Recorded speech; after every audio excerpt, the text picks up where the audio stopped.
आपल्यासोबत रिपब्लिक नेते संजय खरात आपल्यासोबत फोन लाईनवरून जोडले जात आहेत। सचिन खरातजी, आपण पाहतोय नागपूरमध्ये दीक्षाभूमी परिसरात मोठं गोंधळाचं वातावरण निर्माण झालंय। त्या ठिकाणी अंडरग्राउंड जे पार्किंग आहे त्याला विरोध केला जातोय। तुमची पहिली प्रतिक्रिया नेमकी काय? मुळात सकाळीच मी Republican party of India Sachin Kharat गटातर्फे राष्ट्रीय अध्यक्ष म्हणून याला विरोध केल्याचं पत्र सुद्धा काढलेलं आहे आणि तुमच्याद्वारे मी मागणी केली होती मुख्यमंत्री साहेबांना की हे व्हायला नाही पाहिजे। मुळात भारतामध्ये 14 ऑक्टोबर 1956 रोजी डॉक्टर बाबासाहेब आंबेडकरांनी बौद्ध धम्माची दीक्षा ही नागपूर येथे घेतली आणि याच दीक्षा जिथे घेतली त्या ठिकाणी दीक्षाभूमी बांधण्यात आली। परंतु जो विकास आराखडा तयार होतो त्या विकास आराखड्यामध्ये असं आम्हाला समजतं की भूमिगत पार्किंग करणार आहे। भारतामध्ये कुठलं तीर्थ म्हणजे कुठल्या ठिकाणी म्हणजे अशा धर्माच्या जे ठिकाण आहेत त्या ठिकाणी कुठल्या ठिकाणी भारतामध्ये अशा अंडरग्राउंड पार्किंग केली का? बौद्ध समाजाच्या ठिकाणी असं पार्किंग केले जाते हे अत्यंत चुकीचं आहे। म्हणून माननीय मुख्यमंत्री साहेबांना मी आज मागणी केली की शेजारी दीक्षाभूमी परिसरामध्ये करण्यापेक्षा अंडरग्राउंड पार्किंग। अगदी सचिनजी, तुमचा मुद्दा आमच्यापर्यंत पोहोचला आहे। तुर्तास धन्यवाद आपण दिलेल्या प्रतिक्रियेसाठी। तर आपल्यासोबत जोडले जात आहेत सुधीर मुनगंटीवार। सुधीरजी, आपण पाहतोय नागपूरच्या दीक्षाभूमी परिसरात मोठं गोंधळाचं वातावरण निर्माण झालंय। त्या ठिकाणी आंबेडकरी कार्यकर्ते एकत्रित आलेत, तर अंडरग्राउंड पार्किंगला विरोध असल्याचं देखील बघायला मिळतं। तुमची पहिली प्रतिक्रिया? नाही, आता ही माहिती तुमच्या माध्यमातून मला प्राप्त होते आहे, कारण नागपूरच्या बद्दलची माहिती तशी सहजपणे काही आमच्यापर्यंत पोहोचत नाही। पण निश्चितपणे जर तिथं दीक्षाभूमीच्या आसपास तिथं असणाऱ्या माझ्या बांधवांची काही मागणी असेल तर सरकारने ती गंभीरपणेच घेतली पाहिजे।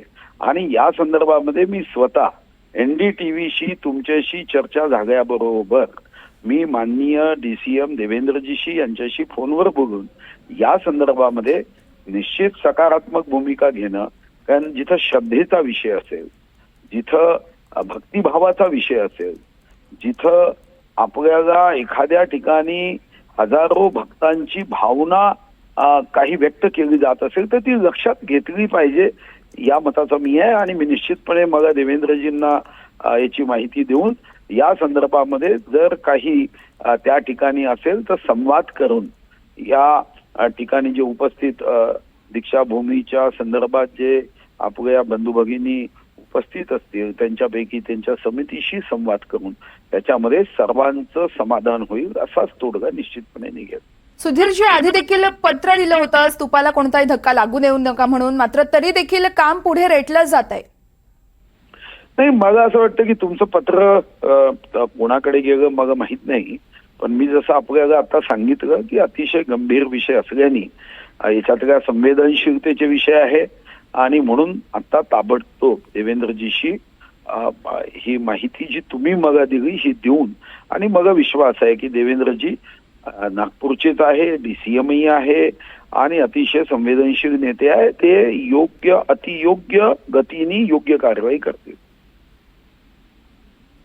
अगदीच सुधीर मुनगंटीवारजी, तुम्ही असेच आमच्यासोबत जोडलेले राहा।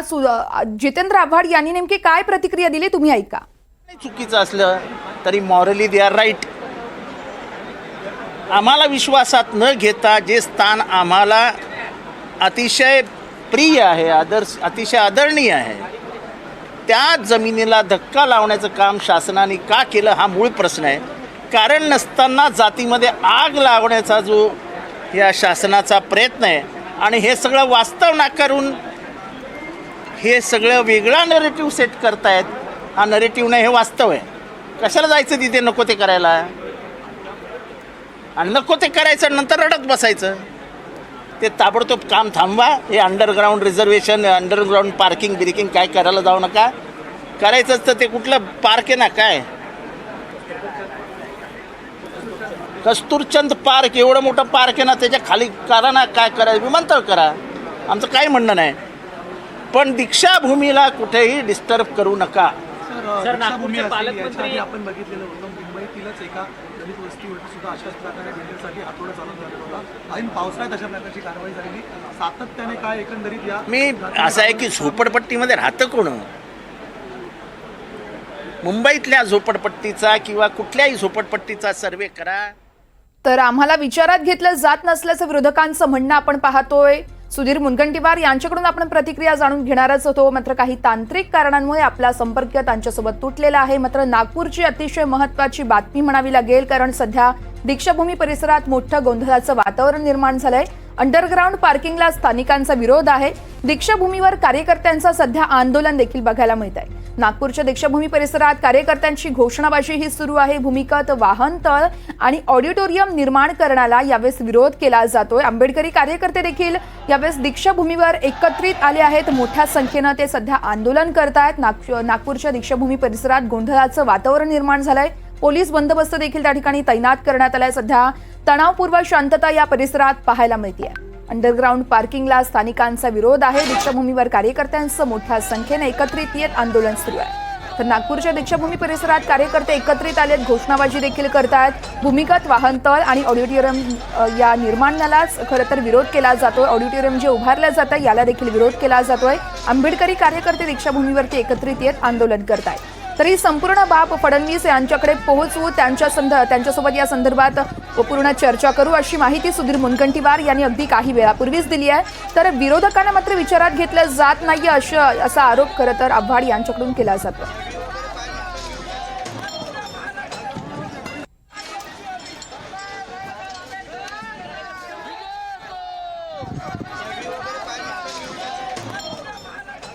नागपूरच्या दीक्षाभूमी परिसरात गोंधळाचं वातावरण निर्माण झालं. अंडरग्राऊंड पार्किंगला स्थानिक सध्या विरोध करतायत. तर दीक्षाभूमीवर कार्यकर्त्यांचं मोठ्या संख्येने एकत्रित येत हे आंदोलन आपण पाहतोय. नागपूरच्या दीक्षाभूमी परिसरात कार्यकर्त्यांची घोषणाबाजी देखील सुरू आहे. भूमिगत वाहनतळ आणि ऑडिटोरियम निर्माण करण्याला या ठिकाणी विरोध केला जातोय. आंबेडकरी कार्यकर्ते दीक्षाभूमीवर एकत्रित आले आहेत. मोठ्या संख्येने एकत्रित येऊन या ठिकाणी आंदोलनही केलं जात आहे. नागपूरमधील अतिशय महत्त्वाची बातमी आहे. दीक्षाभूमी परिसरात सध्या गोंधळाचं वातावरण निर्माण झालंय. अंडरग्राऊंड पार्किंगला स्थानिक आणि आंबेडकरी कार्यकर्त्यांनी विरोध केला आहे. अंडरग्राऊंड पार्किंग आणि स्थानिकांचा देखील विरोध आहे. तर दीक्षाभूमी कार्यकर्त्यांचं या ठिकाणी दीक्षाभूमीवर आंदोलन सुरू असल्याचं बघायला मिळतं. नागपूरच्या दीक्षाभूमी परिसरात कार्यकर्त्यांची घोषणाबाजी देखील सुरू आहे. पोलिसांकडून सध्या या ठिकाणी खबरदारीचं आवाहन केलं जाते. भूमिगत वाहनतळ आणि ऑडिटोरियमला या ठिकाणी विरोध केला जातोय. आंबेडकरी कार्यकर्त्यांकडूनच या ऑडिटोरियमला आणि भूमिगत वाहनतळाला विरोध केला जातोय. आंबेडकरी कार्यकर्ते एकत्रित येत दीक्षाभूमीवरती एकत्र येऊन ते आंदोलन करतायत. नागपूरच्या दीक्षाभूमी परिसरात गोंधळाचं वातावरण निर्माण झालंय. अंडरग्राऊंड पार्किंग आणि याच पार्किंगसह ऑडिटोरियमला या ठिकाणी विरोध केला जातो आणि याच विरोधासाठी एकत्रित येत या ठिकाणी आंबेडकरी कार्यकर्ते एकत्रित येत आंदोलन करतायत. पोलिसांचा देखील मोठा चोख बंदोबस्त या ठिकाणी उपस्थित आहे.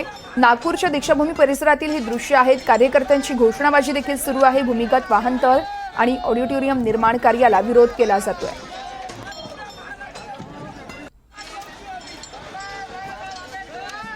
तर या संदर्भात अधिक माहिती जाणून घेऊयात. आमचे प्रतिनिधी संजय तिवारी यांच्याकडे आपण पुन्हा एकदा जाऊयात. संजय, आपण पाहतोय पोलीस घटनास्थळी दाखल झाल्याचं कळतंय. सध्याचं नेमकं वातावरण कसं आहे? पोलीस इथे मोठ्या प्रमाणावरती घटनास्थळी आधीच उपस्थित होते आणि आता आणखी कुमक मागवण्यात आलेली आहे. पण मी आपल्याला सांगतो की त्याचे 235 कोटी रुपयांचं जे निर्माण कार्य सुरू झालेलं आहे, सौंदर्यीकरण, भूमिगत वाहनतळ आणि भूमिगत ऑडिटोरियम या निर्माण कार्याला उपस्थित जमावाचा विरोध आहे. राज्यातून वेगवेगळ्या ठिकाणावरून लोक तुम्ही असेच जोडलेले राहा संजय तिवारी.